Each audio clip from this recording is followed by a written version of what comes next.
सहदेवखुंटा थाना पुलिस को मिलिला बड़ सफलता। बालेश्वर और भद्रक जिला पाई मोस्ट वांटेड थिबा फेरार अपराधी जयी समेत 8 जन गिरफ। गुड़ी भर्ती देशी बंधुक 7,17,581 टंका और बहु मारणास्त्र जबत। बालेश्वर सहर और उपकंठ अंचल में गत किछि दिन धरी चोरी छिनताई सह आतंक सृष्टि करथिबा दुर्बृत्तों धरिबारे सहदेवखुंटा थाना पुलिस को बेस सफलता मिली। 2 गोटी मामला रे पुलिस 8 जन अभियुक्तों को गिरफ करने सह सेमानक ठारू लक्षाधिक टंका सांगकू बहु मारणास्त्र जबत करथिबा नै बालेश्वर एसपी सुधांशु शेखर मिश्र आयोजित एक सांबादिक सम्मेलन में प्रकाश करिसंती। गुरुवार राति रे पेट्रोलिंग समय रे पुलिस टीम अख्तियारपुर कसमिया रोड रे जाउथिबा जानवाहनरू डकायती पई प्रस्तुत हेउथिबा 4 जन को गिरफ करिथिला। सेमाने हेले जयी ओरफ दिलीप बेहेरा, झोला ओरफ देवाशीष मुखी, चगलू ओरफ मंगल बेहेरा और देबू ओरफ विमल दास। अंधार राति जोगु अन्य 2 जन सेठारु खसी पळाई जाइतबा पुलिस प्रकाश करिछि। गिरफ अभियुक्त जयी ठारू 3 राउंड जीवंत गुली भर्ती थिबा गोटिए देशी पिस्तल, झोला ठारू गोटिए खेलना बंधुक एवं देबू और चगलू ठारू लुहा रड पुलिस जबत करिछि। गत 4 तारिख रे 16 नंबर जातीय राजपथर खंतापड़ा ठारे होइतिबा गुलिकांड रे बलरामगढ़ीर शेख जाफर ओरफ जबर सह जयी थिबा नै पचरा उचरा बेले पुलिस आगरे सेमाने मानिछंती। 4 तारिख संध्या रे विपुल अर्थ नै बालेश्वर को डुप्लिकेट सुना मूर्ति बिक्री और क्रय पई बाहर जिल्लारू आसीथिबा 2 जन व्यक्तिक ऊपर को जयी गुली चलाइथिबा पुलिस आगरे प्रकाश करिछि। एनै खंतापड़ा थाना रे 4/4/1/2021 नंबर मामला रुजु होइछि। कुख्यात डकायत जयी विरुद्ध रे बालेश्वर और भद्रक जिल्लार विभिन्न थाना रे 13टी अपराधिक मामला अछि। मोस्ट वांटेड फेरार अपराधी भावे जयी को धरिबा पई उभय जिल्लार पुलिस दीर्घ दिन धरी उद्यम जारी रखिथिला। काली राति रे सहदेवखुंटा पुलिस पेट्रोलिंग कला बेले से 6 जन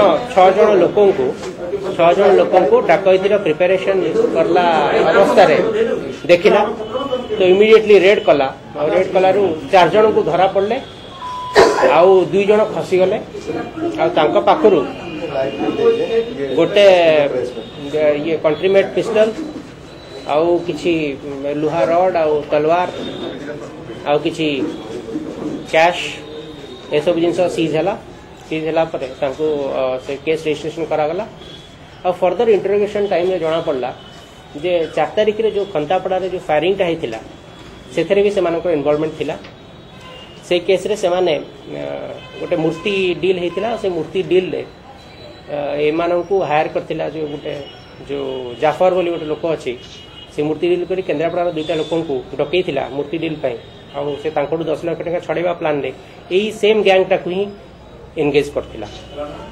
तो वर्तमान से केस रे भी जो 3 जन को अरेस्ट करा जायछि जो माने मूर्ति डील करथिले ठकई करथिले अब एथिरे 4 जन को अरेस्ट करा जायछि। तार मेन थिला जे से ठकई करी जो 10 लाख टंका मूर्ति जो पितल मूर्ति टाको सुना बोली देखै कि बिक्री करी ठकई करी 10 लाख टंका नबार थिला आ तापर से 10 लाख टंका जतल आनी के असला से ताको फायरिंग करी छड़े नबार तार प्लान थिला। तेबे सहदेवखुंटा थाना पक्षरु 14/2021 नंबर मामला रुजु सह 4 अभियुक्तों को कोर्ट चालान करा जायछि। सेही बळी अन्य एक छिनताई मामला रे सहदेवखुंटा पुलिस 4 जन को गिरफ करने सह सेमानक ठारू 7,17,582 टंका जबत करिछि। सेमाने हेले जगदीश नायक, प्रेम ओरफ सागर राउल, बलिया ओरफ रवि नारायण साहू और राजू ओरफ दिलीप बारिक।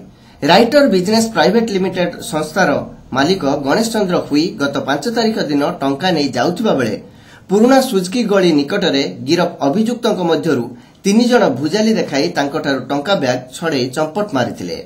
विश्वस्त सूत्ररु खबर नहीं पुलिस सेमानंकु शुक्रवार गिरफ करथिबा बेले सेमानकठारु चोरी होइथिबा समस्त टंका सह 2 गोटी मोटरसाइकेल और 3 गोटी मोबाइल फोन जबत होइछि बोली एसपी श्री मिश्र सूचना दैछंती।